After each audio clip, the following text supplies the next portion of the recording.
El isleño en un momento de tristeza va a la glorieta, en un momento de alegría va a la glorieta para mirar pues, justamente el trabajo naviero de los pescadores, cómo pasan, ¿no es cierto?, las gaviotas, los pelícanos, el corredor gambeta está que se cae. Debemos autocriticarnos como isleños. La Casa Zapata, ya creo que ya mañana Zapata no pertenece al Ministerio de Cultura. No, es de la diócesis de Tacna. A la diócesis de Tacna y Moquegua. Exacto. ¿Por qué? Porque se lo traspasaron a ellos. Debemos dejar que nuestro valle sea tocado, Marcelo, y gracias a Dios tenemos a los señores agricultores de diferentes fundos, ¿no es cierto?, que mantienen incólume en nuestro valle. Porque todo lo que estamos hablando y mucho más está en este libro, se lo recomiendo. Hilo descubriendo tu historia, del profesor Nicolás. Un libro que no puede faltar en ninguna biblioteca para aquellos que son hileños y para aquellos que viven muchos años en Hilo y para los que han venido a Hilo alguna vez y se han quedado maravillados del puerto. Con Y, profesor, si Hilo es con I latina, o cuál es la historia por la cual usted le pone justamente Hilo con Y.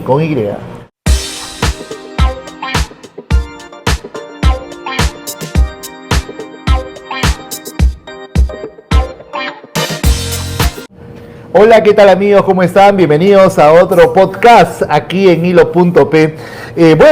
Pueden ver acá, este es un libro hermoso, es un libro que no puede faltar en ninguna biblioteca para aquellos que son hileños y para aquellos que viven muchos años en Hilo y para los que han venido a Hilo alguna vez y se han quedado maravillados del puerto de Hilo. Acá este libro, Hilo descubriendo tu historia. Es un libro justamente que ha sido presentado por el profesor Nicolás Valdés Caso y que justamente es nuestro invitado el día de hoy. Así que prepárense porque tenemos realmente un programa muy bonito, un podcast muy bonito con el profesor Nicolás Valdés porque él es un conocedor de todo lo relacionado a la provincia de Hilo. Y con él vamos a conversar el día de hoy para que nos pueda contar todo relacionado también en cuanto a este libro que ha sido presentado hace unos días aquí en el puerto de Hilo. Amigos, bienvenidos a este podcast. El podcast de Marcelo. ¿Qué tal amigos? Estamos nuevamente ya con ustedes. Quiero contarles que estamos aquí en el malecón costero del puerto de Hilo. Aquí en el malecón costero, frente al malecón, usted puede venir a tomarse un café. Está Las Tinitas, que es realmente muy conocido aquí en Hilo. Y usted se puede tomar un café, lo que usted quiera. Así que vamos a aprovechar justamente Las Tinitas para conversar con el profesor Nicolás. Bienvenido, profesor Nicolás, a este podcast. Muy buenas noches, amigo Marcelo. Y creo que hay que definir algunos conceptos muy importantes sobre algunas investigaciones que se han hecho en estos últimos años y que lo hemos concluido en un libro, como mencionas tú, Hilo descubriendo tu historia. Es tantos títulos que he hecho a través de los años y este libro justamente va a ser muy importante para que toda la población de Hilo, de nacimiento y de corazón, tengan este libro para que puedan crearse identidad, promover la identidad, el conocimiento de la historia y sobre todo también que sea una fuente de turismo para nuestra provincia de Hilo, Marcelo. Ahora, lo primero con lo que yo quiero empezar es preguntarle, y acá está el libro justamente, ¿no?, que lo presenté, acá dice Hilo con Y, y muchos seguro se han dado cuenta cuando han estado viendo aquellos que tienen buen ojo. ¿Por qué Hilo con Y, profesor, si Hilo es con I latina?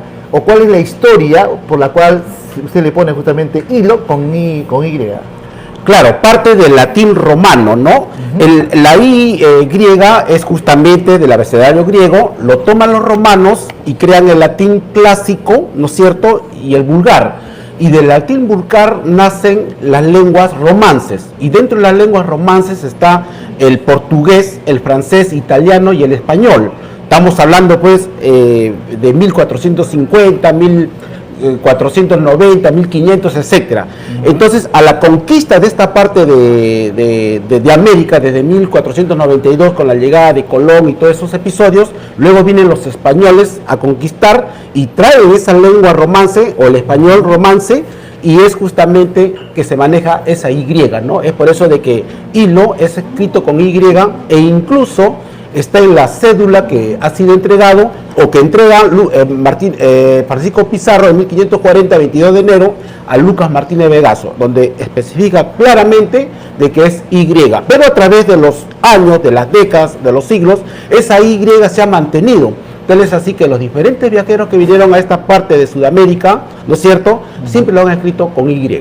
Ahora, hablemos de este libro. ¿Qué contiene este libro, Hilo descubriendo tu historia?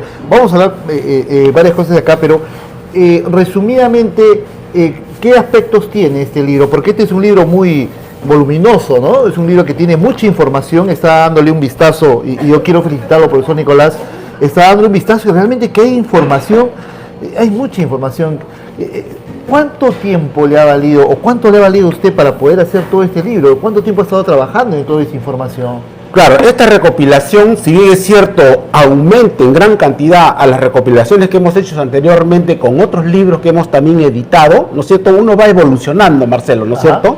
Y este libro es la evolución más perfeccionado, obviamente, con muchas más investigaciones y más estudios de toda la historia de Hilo, desde la época de los chinchorros, la época de los camanchacos, luego de, bueno, los changos, toda la zona tehuanaquense, todo lo que es Juquina, luego Chiribaya, todo lo que significa luego los caciques, la primera etapa de la época de Hamburgo, de la época virreinal, la segunda etapa en la época de los Borbones de 1700, de la época también virreinal, y luego con todo este tema de los olivos de Hilo, y luego ya todo el tema del terremoto de Hilo en 1868, la avenida de Raimundo en 1866, y el nacimiento de Hilo tras el terremoto de 1868, estamos refiriendo ya a 1871, donde Hilo, que quedaba en la zona de San Jerónimo, pasa a esta zona donde antiguamente era Pacocha, y ya todo Hilo luego en el desarrollo del siglo XX, y se complementa obviamente con todo el hilo turístico, todo el hilo que nosotros vivimos a cada día, y en el cual pues estamos orgullosos, Marcelo, de vivir en esta hermosa tierra, en este hermoso puerto, en este hermoso valle del puerto de Ahora, este libro es el primer libro que usted hace. Usted ha hecho varios otros libros más, profesor Nicolás, porque usted siempre ha sido una de las personas que ha estado incentivando mucho que se conozca, muy aparte de la historia, la cultura chiribaya, más que todo, que en un instante vamos a hablar también. Le quería decir, si es que este libro, o sea, ¿cuánto tiempo le ha... acá está justo. Ahí están los libros. Esta es la parte justamente que no la había visto. No les digo. Bueno, es que debemos dar una chequeada. Lo que pasa es que en la tarde le encontramos al profesor Nicolás, y el profesor Nicolás tiene su agenda también, está con todo el tema del libro. Y bueno, claro, Hilo, el ayer y hoy, ¿no? El primero. Y después hay otro, Bodas de Oro, del Colegio Daniel de Cerro Campo, que ese sí lo tengo, por claro, cierto. el segundo. Muy bueno ese libro. Ya, y el tercero, La Pascana. La Pascana, la ruta de la Pascana. La ruta de la Pascana. Entonces, hablemos de lo que es este Hilo, el ayer y hoy. ¿Es parecido a este? ¿En qué se diferencia es el libro Hilo, el ayer y hoy con el que tenemos ahora? ¿O este es toda una recopilación? Claro, todo tiene una evolución, ¿no? ¿Ya? Empezamos con el primer libro, Hilo, el ayer y hoy. Este de acá. Claro. Ajá. Y luego hicimos del Daniel de Cerro Campo. ¿Ya? Pero luego terminamos con Hilo, imágenes de tu historia. Ya. Hilo, imágenes de tu historia ha calado, digamos, en el corazón de todos los sileños por el tema de la fotografía, los dibujos. Claro. Y explicamos, Marcelo, amenamente cómo era Hilo.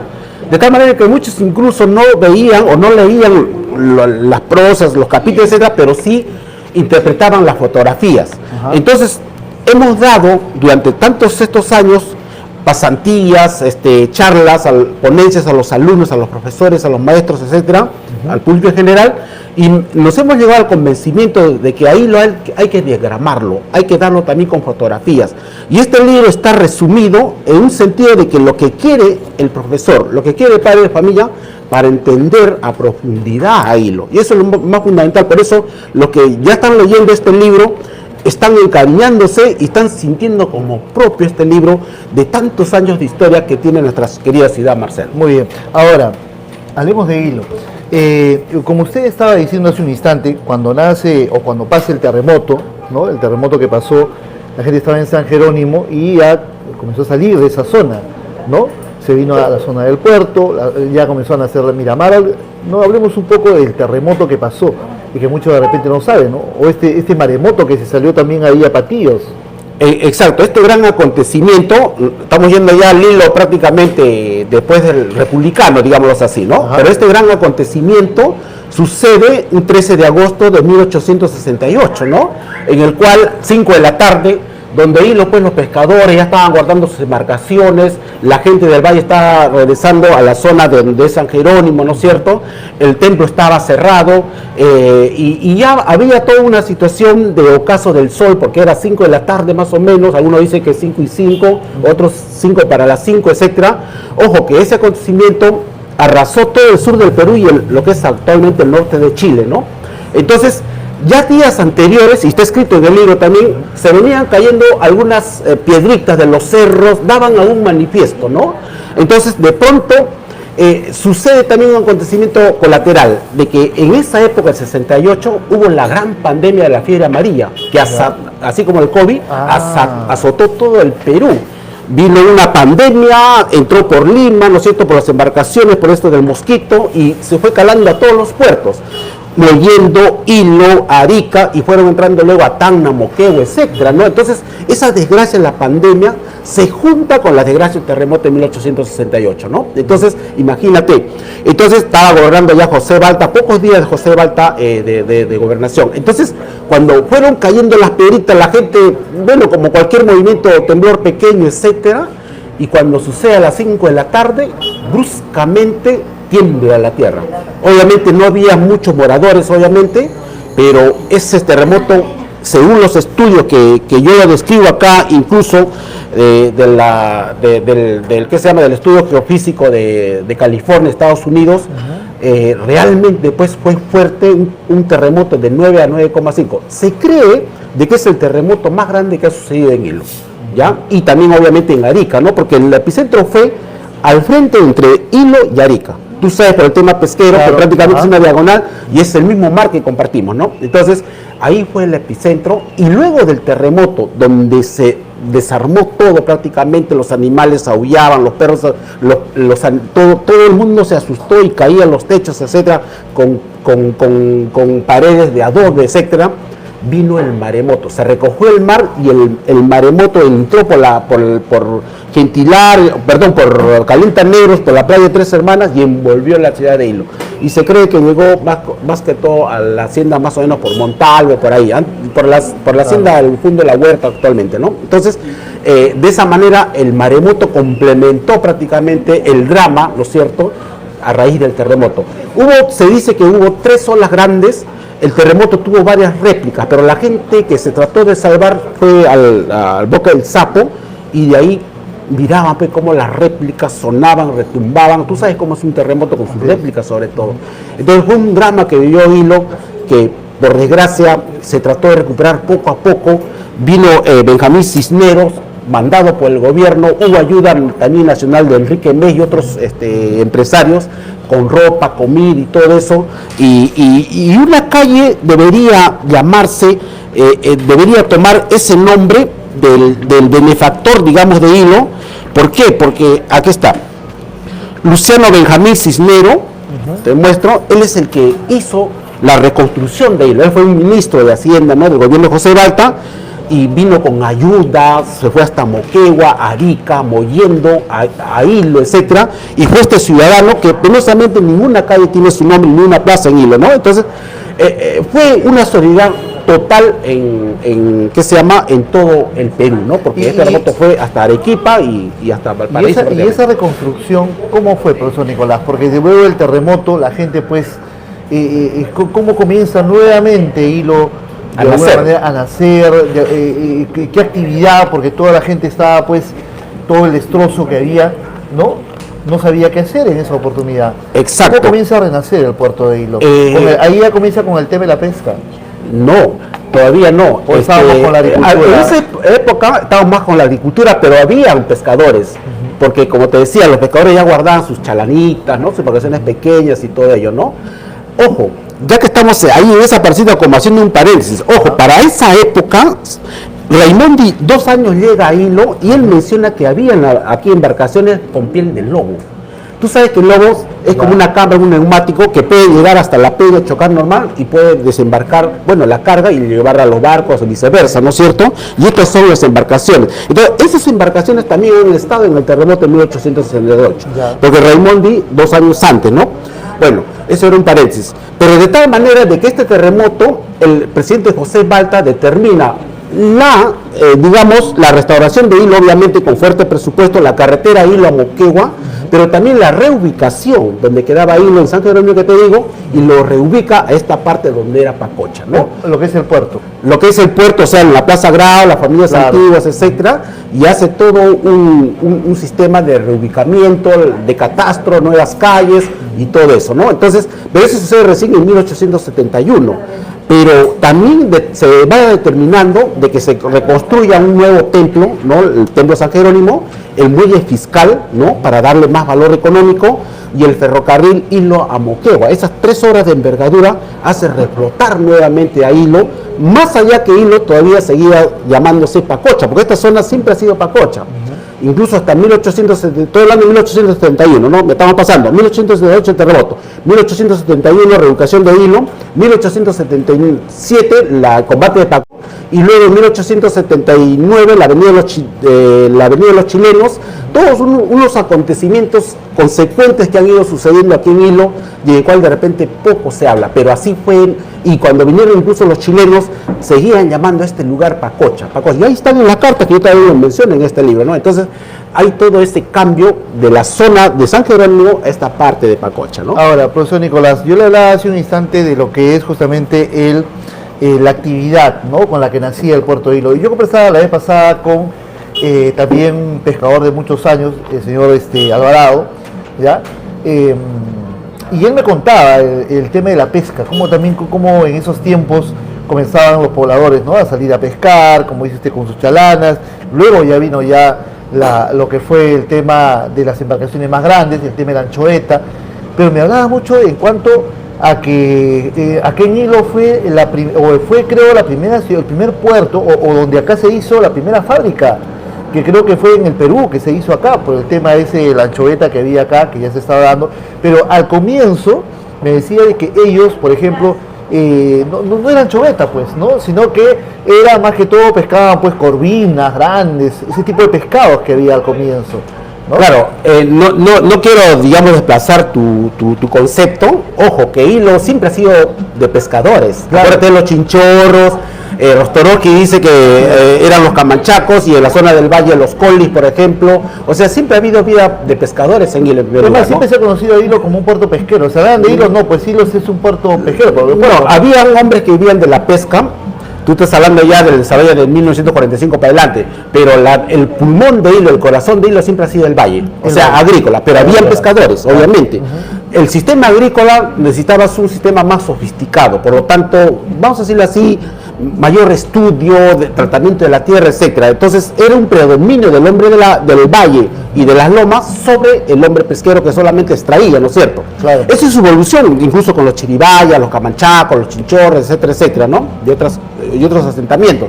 Pero a lo que tú te estás refiriendo ya es a la pesca a mayor escala de repente, que obviamente crece pues después que se instauró en 1871 Hilo, y ya van naciendo las chalanitas, mayores embarcaciones, hasta que viene la fábrica San Pedro, 1943, ¿no? Donde requería de pescado salado para la exportación de la Segunda Guerra Mundial, ¿no? Entonces ese pescado era tratado y era sacado obviamente mediante sistemas de winche, que también está descrito aquí en el libro, ya en el cual cómo ese boom pesquero se desarrolla desde sus inicios, ¿no? Entonces, luego ya viene la fábrica de Pisa, 1945, donde ya hacen el tratamiento de todo lo que significa aceite de pescado, ¿no? Primeramente, y ahí justamente traen trabajadores de Arequipa para que se vayan y lo alojaban en la casa de las muñecas, la casa Zapata, ¿no? Entonces, todo un tratamiento o todo un movimiento social que generó la pesca luego, como dices tú, en el cual hizo las migraciones que conocemos ya de los años 60, 70, luego la avenida de Sauder Perú 55-60, y complementó todo un auge, digamos, de población, también de economía, movimientos, servicios, ¿no? De todo tipo, hoteles, talleres, etcétera, en el cual ya Hilo necesitaba ser provincia, ya sí o sí, y habían gestiones desde 1961, 65, 70, que al fin se dio Hilo elevación a provincia, pero todo un proceso histórico, ¿no? Muy bien, nace con lo que es la agricultura, luego vino la pesca y luego la minería. hablando de la minería, profesor, usted ha escuchado de repente, es cierto que dice que en ese tiempo, por ejemplo, como la mayoría de la población de Hilo estaban metidos más en el tema de la agricultura, otros en la pesca, cuando llega la empresa minera, llamaba al personal de acá, y algunos no querían ir a trabajar, o sea, nadie quería entrar a trabajar porque estaban muy comprometidos con el tema de la agricultura y el tema de la pesca. ¿Ha escuchado usted eso? De que en esos tiempos los llamaban a trabajar, bueno, pocos iban. Es cierto, ¿no? es cierto, claro, y no solamente en Hilo, sino en Toquepala, donde habían camiones que como una leva bajaban al pasajero, ¿quién quiere ir a Toquepala y va a ganar tan cantidad de dinero? ¿No? En Hilo también, pero casi la pesca daba más abundancia, tú sabes, Marcelo, Claro, ¿no? claro. El que salía a la pesca ganaba mucho más, seguramente tienes antepasados en Hilo, y realmente preferían salir a la pesca, trabajaban menos tiempo y no tenían el rigor casi de horario y ganaban mucho más. Hilo ha tenido el poder per cápita en consumo de cerveza más grande siempre, casi era como un Chimbote, ¿no? Chimbote chico. Entonces, la pesca en su boom pesquero, desde que se instaura el Lego de Pisa, luego la Huáscar, luego el Tecoisco, la Matarani, empresas pesqueras, luego el Largo, etc., era todo un apogeo de la pesca, hasta que fue obviamente estatizado por el decreto 002 que dio Juan Velasco Alvarado en 1973, ¿no? Muy bien. Y ahí vino el declive prácticamente. Ahora, hablemos también, profesor Nicolás, de la cultura chiribaya. Ahora último, y justamente conversaba yo en un reconocimiento que le hicieron por este tema del perro pastor chiribaya, usted ha escuchado, ¿no? Y se está conociendo a Hilo un poco más a nivel nacional e internacional, justamente por el perro pastor chiribaya, cuando eso tiene todavía, y usted ha sido una de las personas que ha incentivado mucho la cultura chiribaya desde años, no más de años atrás, pero con esto es algo que ha pasado, y yo imagino que debe ser también por el tema de las redes sociales, el tema del internet, que ahora una cosa sale en todo el mundo, pero con esto del perro pastor chiribaya, como que hay más expectativa en el puerto de Hilo, ¿no? Hay mucha gente de fuera que dice, oye, mira, voy a Hilo, quiero conocer el pastor chiribaya, que esto, que el otro. ¿Usted lo ve de esa manera también? Por supuesto, un perrito sensibiliza siempre, ¿no? Nos trae a la nostalgia, al corazón, y es bueno por eso saber quiénes fueron los chiribayas, ¿no? Ya con los estudios que se ha hecho, yéndonos a la lingüística, yéndonos a la toponimia, aquí está Chiribaya, justamente este libro, los chiribayas descienden ya con los últimos conceptos que hemos manejado, es una cultura puquina. Y si hablamos de que son puquinas, son tiahuanaquenses, ¿no? Entonces, y si son tiahuanaquenses, es la base también científica, cultural, histórica de lo que significan incluso los incas míticos, ¿no? Entonces, esa cultura puquina bajó de la meseta del Collao y se instauró en estos litorales, y uno de ellos fue Hilo, ¿no? Trayéndonos obviamente sus costumbres, su lengua.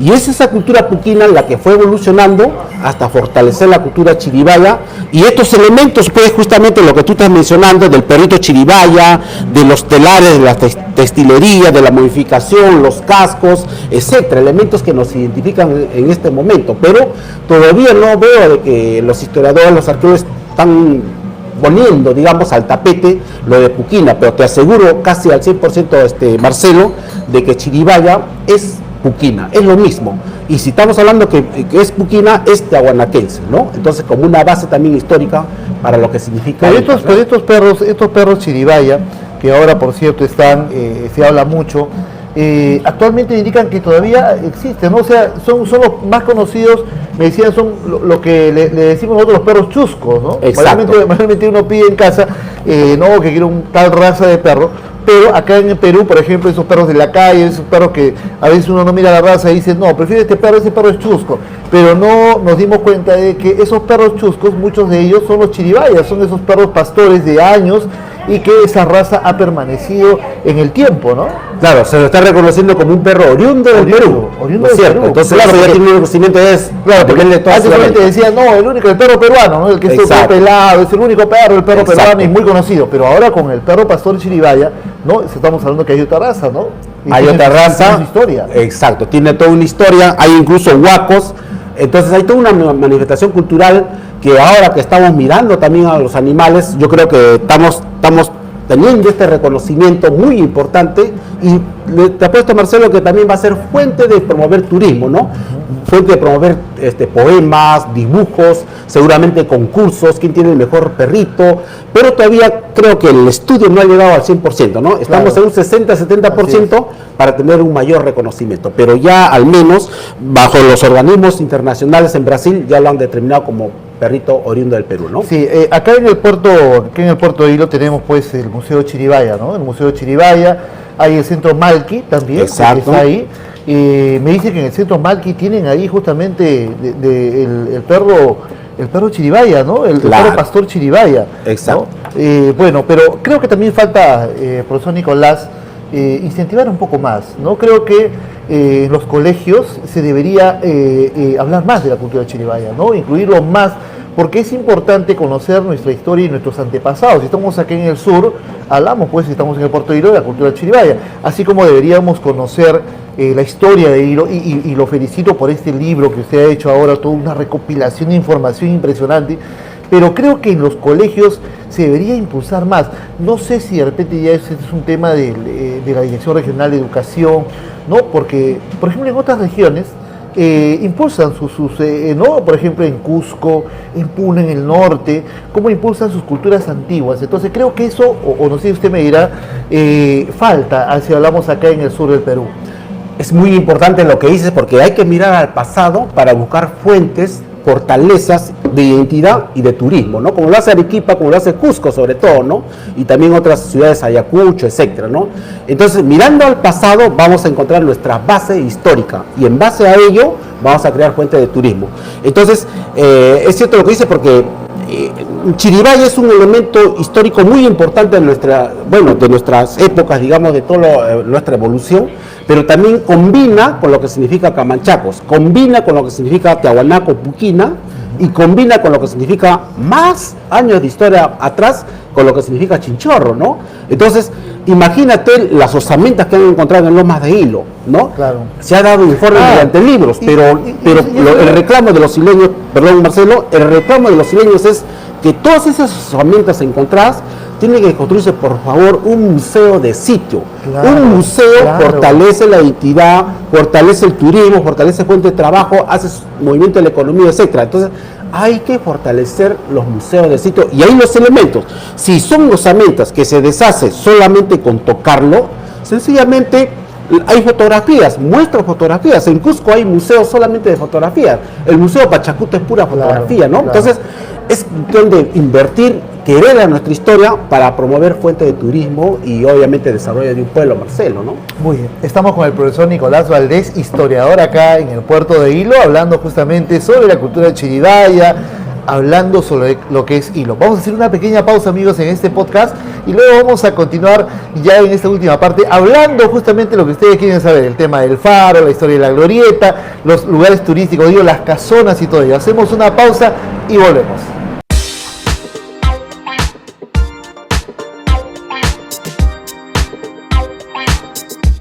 El podcast de Marcelo. Amigos, vamos a retomar este podcast. Estamos con el profesor Nicolás Valdés, un gran historiador que ha hecho un libro impresionante y justamente lo ha presentado en este mes de aniversario de acá del Puerto de Hilo en Perú.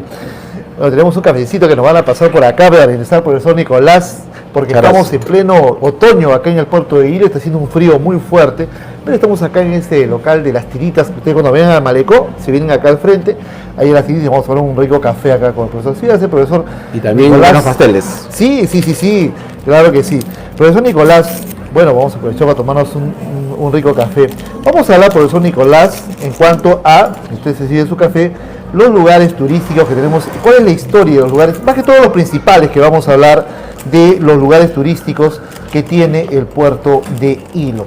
Y yo quisiera empezar primero por la glorieta, ¿no? Hablemos de la historia de la glorieta, porque cuando vienen a Hilo, lo primero que hace el turista que viene a Hilo es decir, ¿dónde queda la glorieta? Se va a la glorieta, pero la glorieta tiene su historia. ¿Quieren conocerla? Profesor Nicolás, hablemos de la glorieta. Claro, la glorieta trae una nostalgia para todos los isleños, como quien dice, nos cala el corazón, y todos hemos pasado por la glorieta, ¿no es cierto? O sea, hemos tomado una foto. Muchas parejas se han casado en la glorieta, sienten una energía especial por la glorieta.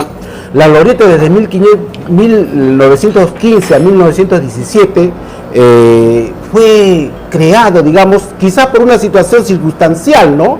Cuando Díaz Peñalosa, el alcalde, con los vecinos, pusieron ahí un kiosco, por llamarlo así, y se dieron cuenta que este kiosco fue dando vida, ¿no? Fue dando bastante gente que iba, la distracción y todo ello, y luego a través de los años fue evolucionando ya con el puente José Gálvez, la pasarela ahí, y la gente que se bañaba en la playa de La Poza, y al frente del Hotel Miramar, y toda la calle, la placita Villingur, y esa palmera antigua de hilo que actualmente se conserva. Entonces, la Glorieta es un lugar nostálgico, un lugar romántico, una energía especial, y creo que el hileño, en un momento de tristeza va a la Glorieta, en un momento de alegría va a la Glorieta para mirar pues, justamente el trabajo naviero de los pescadores, cómo pasan, ¿no es cierto?, las gaviotas, los pelícanos. La Glorieta es el centro, el corazón de Hilo. Por eso, amigos, no maltratemos estos elementos tan históricos que calan nuestro corazón, ¿no? Y que nos identifica prácticamente Marcelo, ¿no? Ahora, al costado de la Glorieta, profesor Nicolás, tenemos el muelle fiscal. Conversaba con el señor Arana, que también conoce mucho de la historia de Hilo, y le hice hace tiempo un podcast al señor Arana, un saludo para él. Jorge Arana, conocedor también Jorge Arana, y me hablaba del tema del muelle fiscal. Me decía, Marcelo, acá venían los barcos, donde estamos, ese podcast lo hicimos en pleno muelle fiscal, y me decía, por acá ingresaba, por acá el tren, como una línea férrea que ingresaba, exacto. Porque ahí justamente donde estaban las embarcaciones, ¿no? Pero ingresaba un tren ahí al muelle fiscal, ¿no? En esos tiempos. Exacto, como te digo, es el motor económico de Hilo ha sido, pues obviamente, el muelle fiscal, ¿no? 1868. Entonces, ese muelle fiscal simboliza para nosotros los hileños bastante en lo que significa históricamente. Qué pena de que se hayan llevado los donques que habían ahí, hasta 3 grúas que hacían el trabajo de estiva y desestiva, ¿no? Claro. Para esas plataformas que luego llevaban obviamente a los buques que esperaban, ¿no es cierto?, en mar adentro, toda la carga, ¿no? Hasta animales incluso, ¿no? Las aceitunas, ¿no? Y todo lo que producía el valle y todo lo que traían de Moquegua, de Ilabaya, de Sama, la carga que llevaban a otros puertos como Lima, Callao, etcétera. Entonces, el movimiento, el corazón económico ha sido nuestro muelle fiscal, ¿no? Ahora, lo que sí, profesor Nicolás, me da mucha pena es cómo está ahora tan descuidado en el sentido de que no se le puede dar, justamente reclamábamos, por ejemplo, ¿por qué la municipalidad no interviene? El muelle fiscal, la Glorieta, les da una pintada, lo arregla, pero me dicen que esto está a cargo del Ministerio de Cultura, ¿no? Ellos son los que están a cargo de ello y no se puede hacer nada porque tienen que tener una autorización. Pero creo que es momento, ¿no?, que el Ministerio de Cultura pueda ir a las provincias y ver estos lugares y darle, mejorarlo, darles un mantenimiento, porque si vemos nuestra Glorieta, que es hermosa, y nuestro muelle fiscal, pero siguen ahí, ¿no? Y no solamente ese elemento, Marcelo, arquitectónico. El corredor Gambetta está que se cae. Debemos autocriticarnos como hileños. La Casa Zapata, ya creo que ya mañana se cae. Profesor, y lo lamentable de la Casa Zapata, para los que no conocen de repente, aquí en el puerto de Hilo tenemos unas casonas antiguas. Ustedes habrán escuchado que en Moquegua han hecho toda una reestructuración de casonas, pero aquí en Hilo tenemos casonas hermosas que hay aquí en el puerto de Hilo y que ustedes las pueden visitar, pero están en mal estado, y eso también hay que decirlo, de que se tiene. Por ejemplo, la Casa Zapata, usted va a la iglesia de Hilo, que está en la Plaza de Armas, en la parte de atrás está la Casa Zapata, ¿no? Y pues tiene su historia, ¿no?, esta Casa Zapata. Claro, la Casa Zapata es un elemento también que se instaura en Hilo casi en 1800, después casi colindante con la guerra con Chile. Incluso las tropas chilenas llegan a la Casa Zapata, hacen como su cuartel general, ¿no? Estamos hablando de 1879. Entonces, la Casa Zapata, en un momento determinado, en la guerra del Pacífico, se convirtió como un bastión de las tropas chilenas. Entonces, pero hasta ahora se resiste. Si bien es cierto, fue un monumento enorme para 1880 y esas épocas, pero hoy ha quedado prácticamente en una forma muy precaria, y yo creo que, como dices tú, debería haber un convenio de la municipalidad con la diócesis que pertenece a la calle Zapata. Claro, eso le iba a decir. Claro, quiero rectificarme, si hablamos de la Casa Zapata, no pertenece al Ministerio de Cultura. No, es de la diócesis de Tacna. A la diócesis de Tacna y Moquegua. Exacto. ¿Por qué? Porque se lo traspasaron a ellos, claro, y con mucha más razón. Creo que deberían darle importancia, ¿no? Pero en su momento alumbró, en su momento la Casa Zapata era esas columnas jónicas que prácticamente era el palacio más grande de Hilo, y al frente se jugaba la cancha antigua de tierra, el primer estadio de Hilo. Entonces la Casa Zapata, si hablara, nos contaría todo el proceso histórico que ha pasado en nuestra provincia de Hilo. Yo creo que como hileños hay que autoculparnos, Marcelo, para realmente hacer resucitar todos estos monumentos como la Casa Zapata, el Corredor Gambetta, la Casa Malatesta y otras casonas con techo de mojinete que prácticamente identifican a los hileños. Y no solamente ella, miremos al valle. No debemos dejar que nuestro valle sea tocado, Marcelo, y gracias a Dios tenemos a los señores agricultores de diferentes fundos, ¿no es cierto?, que mantienen incólume en nuestro valle, y no dejemos de que haya invasiones, por ejemplo, de casas, quieren construir canchas, cemento. No, como hileños tenemos que tener ese resguardo de esa herencia virreinal prácticamente, que no lo tienen otras ciudades.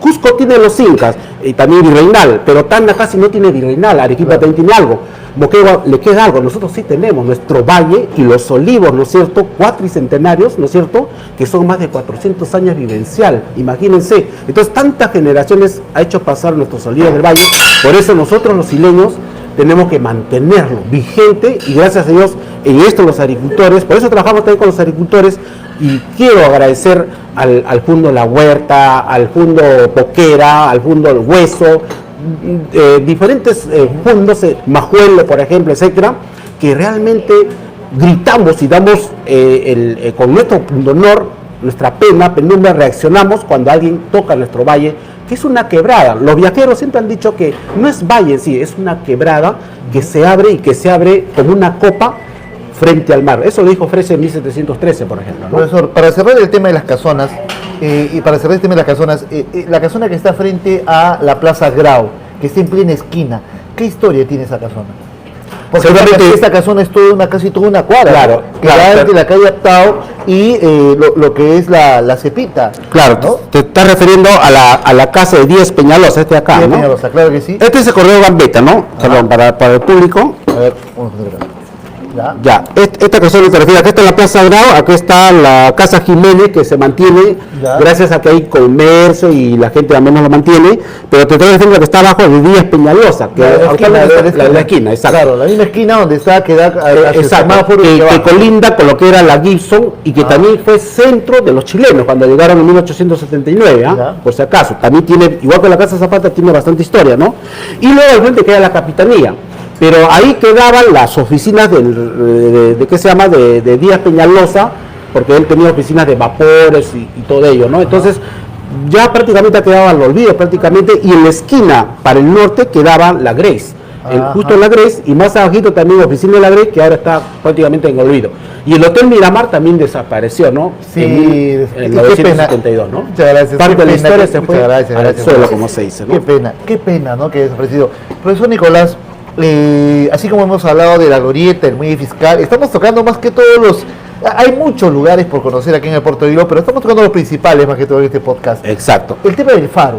Una pena también que el faro se lo llevaron a Lima, Miraflores, y nunca más regresó el faro. Y eso realmente que es lamentable, ¿no? Cuando el faro realmente también es otro, ¿no? Es un faro que tiene mucha historia, ¿no? Y que lamentablemente nunca regresó.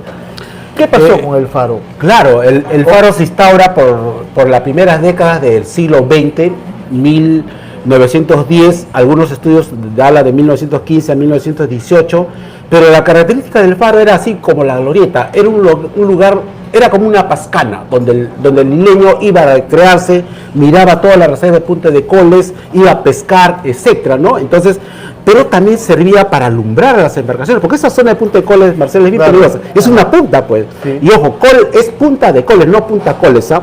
¿Ya? Y lo ha sido casi centro de la región Colesuyo, del Puquina, pues estamos hablando de historia, ¿no? Entonces es Punta de Coles. En los antiguos mapas que yo también muestro aquí, habla de Punta de Coles, pero es, como te digo, una palabra Puquina, que significa zona templada, ¿no? Bueno, entonces el faro, obviamente, ahí tú sabes que hay un callejón de la muerte, donde murieron, ¿no?, en 1986 los Boy Scouts. Entonces sí o sí tiene que haber un faro ahí, ¿no es cierto? Entonces ese faro penosamente tenía una luz resplandeciente, muy seguro, era de 3 niveles el faro, y la gente iba, se subía por las gradas, etcétera. Era un momento de esparcimiento, pero también de seguridad para las embarcaciones. Y justo en el gobierno de Juan Velasco Alvarado, mientras estaba el alcalde Alcántara Contreras, 1973 aproximadamente, lo desarman al faro y estuvo 2-3 días en la Plaza Grau con camiones ahí listos para ser embarcados. Y nadie reaccionó, ni un isleño, porque el proyecto fue: vamos a hacerlo reparar y lo vamos a reponer. Pero nunca más volvió el faro a nuestro lugar de Punta de Coles, y hoy día alumbra como un lugar turístico en la Plaza de Miraflores, ¿no? Claro. Entonces, al menos está en un buen sitio, al menos hace rescatar la identidad del Perú, por decirlo así. Pero ese faro está en nuestro corazón de todos los isleños, ¿no? No, pero en Miraflores es uno de los lugares más turísticos. Más turístico, exacto, buen lugar. Y el faro que está actualmente en Punta de Coles, profesor, porque hay un faro más reciente. Ese es más reciente. Claro, al no volver el faro anterior, ya tuvieron que traer otro faro, y pero por eso está a cargo de INDICAP y la Capitanía, del Gobierno Nacional. Ahí no interviene la municipalidad, ¿no? Es otro estamento, yo siempre he dicho, profesor Nicolás, que Hilo se ha conocido por el tema agrícola, el tema pesquero, minero, pero creo que tenemos que impulsar más el tema turístico. ¿Por qué no hacer un nuevo faro? Yo siempre, por ejemplo, conversaba con algunas autoridades y decía: ¿por qué no hacemos un faro nuevo como lo tiene Miraflores? Miren este hermoso malecón que tenemos, porque en este momento el malecón es un boom. ¿Para Punta de Coles? En este momento el malecón es un boom, la gente viene por el malecón porque está hermoso, y con esto la ampliación va a quedar mucho mejor todavía. Pero yo decía, profesor Nicolás, ¿por qué no hacemos un faro nuevo, una réplica de lo que fue nuestro faro? No sé, de repente colocarlo en la parte superior. Usted sabe que están arreglando la parte del malecón superior, que es en la parte alta de Hilo, que están arreglando. Ahí bien podría ser, con una plazuela grande. No sé si lo han incluido en este proyecto, o en todo caso en la parte baja de acá del mismo malecón, que podrían construir de repente un faro. Creo que ya no se puede porque no hay espacio, pero ¿usted qué opina? ¿Podría de repente hacerse una réplica, un faro nuevo, ya que el nuestro nunca más regresó? Aquí en el malecón no es necesario técnicamente por las embarcaciones, pero sí como un lugar turístico sí se puede hacer, ¿no es cierto? Como una réplica del que está en Lima, ¿te refieres? Hubo una intención con don Rogelio Scosi Fuentes, el benefactor de Hilo, ¿no es cierto? En la cual tuve el gusto de estar los últimos momentos de su vida junto a él, mirando la plaza Avelino Cáceres, la plaza Bolognesi, gestor de la avenida Lino Urquieta, de la Pampa Inalámbrica, de la iglesia San Jerónimo, don Rogelio Scosi Fuentes, donde está en el cielo. Es un personaje ilustre y está en el corazón, sí. Marcelo. Y él tuvo también la idea de instalar, de planificar un faro. También el señor Rubianes, también del hotel, también. Muchos personajes pro marina, con el tema de una embarcación, la réplica de Huáscar, claro, aquí en el malecón, donde nació el Huáscar. Y que lamentable que no lo han incluido en la ampliación del malecón. Ha debido, porque se vio impresionante. Pero bueno, ojo que en la réplica de la Esmeralda en Iquique trae 1 millón de turistas al año. Si hacemos una réplica del Huáscar, traeremos 1 millón de turistas aquí a Hilo. Porque ¿quién no nos identificamos con el Huáscar? Obviamente está en Talcahuano, en Chile, etcétera, es un museo viviente el Huáscar, pero no lo podemos traer ya, ¿no es cierto? Muy temprano yo conversaba con unos chilenos que han llegado acá a Hilo. Usted sabe que en este momento pues está realizando un festidanza internacional, han llegado muchos de muchos países, y hay una delegación de Chile, y estaban tomando desayuno y conversaban, me decían: oye, ustedes deberían sentirse orgullosos por este hermoso malecón que tienen, qué bonito, impresionados del malecón costero. Un malecón, y lo lanzo también como propuesta en el libro Hilo, Descubriendo tu Historia, de que debería recuperar el nombre Pacocha. Pacocha simboliza para los isleños, es esta parte de su nombre original. No digo que vamos a cambiar otra vez a Pacocha y Hilo pasa a otro lado, no, lo que quiero decir es de que nuestro malecón es malecón costero, pero debe recuperar el nombre Pacocha, porque históricamente estamos buscando la promoción del turismo. Históricamente Pacocha significa pues un nombre oriundo, bajar al lago, ¿no? Según el quechua puede ser, de cocha es lago, pa es bajada, entonces hay que usar ahí la lingüística. O también Pacocha en los mapas antiguos de los viajeros de 1700, de Luis de Reina, de Freser, etcétera, mencionan a Pacocha. El intendente Antonio Espinosa Jiménez también menciona a Pacocha. Entonces Pacocha siempre como nombre ha debido de mantenerse. Y los chilenos cuando vinieron también mencionan a Pacocha. Entonces, ese nombre al menos debemos recuperarlo para nuestro malecón Pacocha. Es urgente, ¿por qué? Porque la gente cuando venga, este es Malecón, ¿qué ha sucedido aquí? Este es el Malecón Pacocha. ¿Por qué? Porque aquí sucedieron tales acontecimientos. Entonces fomentamos fuentes de turismo y recuperamos la historia, porque lo que se trata es recuperar la historia, Marcelo, con la verdad, por supuesto, ¿no? Siempre que se ha dicho, hablar de Hilo, ¿qué protege a Hilo? Punta de Coles, ¿no? Y es una reserva realmente que tenemos acá, pero que de repente también no la explotan mucho turísticamente, ¿no? Es muy poca gente que a veces logra ir a Punta de Coles, hay restricciones, no mucha gente puede ingresar, ¿no? Pero sí, esto también tiene su historia, ¿no? En el sentido de que es la protección a Hilo, ¿no? Porque muchos dicen, ¿por qué Hilo es especie de una, tranquilo el mar, especie de una poza, ¿no? Porque es cerrado, y justamente la protección es Punta de Coles. Exacto, y aquí he hecho una diagramación que significa incluso, es Punta de Coles, Punta de Coli, que es una raíz puquina. Lo que quiere decir que era una punta esencialmente para la etnia puquina, que luego dieron origen a los chiribayas. Entonces, Punta de Coles es pues un elemento natural que nos ha protegido de los maremotos y todo ello, pero luego está más allá nomás Pozolizas. Y según los mapas de los viajeros, siempre han descrito que Pozolizas no es para las embarcaciones, para descargar, digamos, pescado y todo ello, para hacer maniobra marítima, digamos. Pero sí esta Ensenada, Hilo, que quedaba el puerto, donde es la desembocadura más o menos, pero siempre los viajeros anteriores decían, ¿no?, que el lugar mejor siempre es en esta Ensenada de Pacocha, ¿no? Por eso es que Hilo vino a este lugar y es el lugar más apacible, ¿no?, de toda Sudamérica, el lugar de Hilo, ¿no? Entonces Punta de Coles es parte también de toda esta historia. Ojo, hay otras puntas, ¿ah? Claro. Punta, digamos, de los Diablos, que es el Morro Sama, es otra punta, pero no es adecuado para los viajeros. Incluso ofrece en 1713 su embarcación casi en calla, por eso se llamó siempre Punta de los Diablos, ¿no? Pero Punta de Coles, más allá del Callejón de la Muerte, donde también sucedió pues el acontecimiento de los Boy Scouts, ¿no? Pero es nuestra protección natural. Ahora, para la última parte, para finalizar, hablamos de playas, pero una de las playas también que tiene mucha historia es Puerto Inglés. ¿Es cierto, profesor, que ahí en Puerto Inglés, por el mismo nombre, llegaban los ingleses ahí, los piratas ahí, en esa zona de esta playa?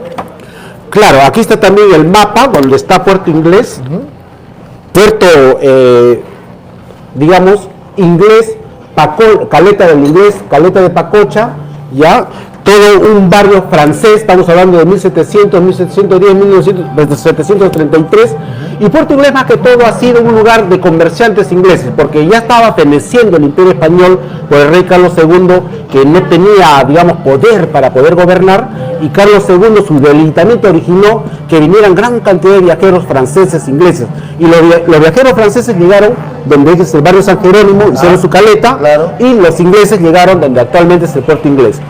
No, ¿habrá sido un refugio de piratas? Ha sido. ¿Habrá sido un refugio de Miguel Grau? Ha sido, ¿no? Pero más que todo era una caleta de comerciantes ingleses para la época, ¿no? Y está en los mapas, por supuesto. Profesor Nicolás, hablar con usted que hace mucho tiempo, realmente hay mucho por hablar, pero yo los invito porque todo lo que estamos hablando y mucho más está en este libro, se lo recomiendo. Hilo descubriendo tu historia, del profesor Nicolás Valdés, que justamente ha sido presentado en este mes de aniversario de la provincia de Hilo, y es un libro que tiene mucha información valiosa, hermosa, fotografías, está muy bonito. Lo felicito, profesor Nicolás.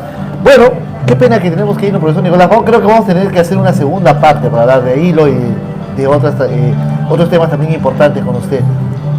Sí, agradeciendo siempre al local Finita, si no me equivoco, sí, en el cual nos ha dado esta valiosa atención en el aniversario de Hilo. 55 años de elevación a provincia, pero miles y miles de años de historia, Marcelo, y eso hay que reconocerlo. ¡Viva Hilo! Muy bien, muchas gracias. El profesor Nicolás Valdés, historiador acá en el puerto de Hilo, ha estado con nosotros en este podcast. Amigos, ya saben, síganos en las redes sociales, estamos aquí en tu canal de Hilo.p y más adelante nos vemos con otro podcast. Muchas gracias, profesor Nicolás, y les recomiendo, por supuesto, el libro, el libro, ya saben, el teléfono, profesor. Claro, pueden hacer pedido al 969-036215, 969-036215, y se lo enviamos en taxi, ¿no es cierto? Y aquí vas a ver toda la historia de Hilo, con dibujos, diagramas y todos los... Muy bien, ahí del libro. Muchas gracias, ya saben. Entonces, Hilo descubriendo tu historia, del profesor Nicolás. Con Y. Con Y.